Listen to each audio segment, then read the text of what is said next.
નગરમાં પ્રભુતા party plot ખાતે કાર્યકર્તા શિબિર યોજાઈ। ચાલોદ નગરપાલિકાની આગામી ચૂંટણીને લઈને ભાજપે કમર કસી છે।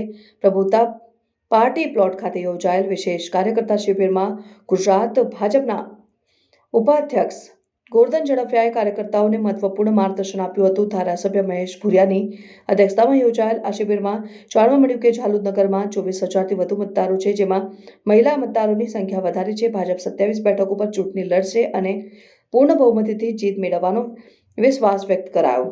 ગોરધન ઝડફિયાએ કાર્યકર્તાઓને દરેક વોર્ડમાં પાર્ટી કાર્યાલયો ખોલવા અને ઘરે ઘરે જઈને મતદારો સાથે સંપર્ક કરવા સૂચના આપી અને તેમને સ્પષ્ટ ચેતવણી આપી કે પાર્ટી વિરુદ્ધ જઈને અપક્ષ ઉમેદવારી નોંધાવનારા સામે કડક પગલાં લેવાશે। મધ્ય ઝોનના સંયોજક શબ્દશરણ તડવીએ નારાજ કાર્યકર્તાઓને સન્માનપૂર્વક યોગ્ય સ્થાન આપવાની ખાતરી આપી। કાર્યક્રમમાં દાહોદ જિલ્લા ભાજપ પ્રમુખ શંકર આમલિયાર, જિલ્લા કોષાધ્યક્ષ પંકજ અગ્રવાલ સહિત મોટી સંખ્યામાં કાર્યકર્તાઓ ઉપસ્થિત રહ્યા હતા।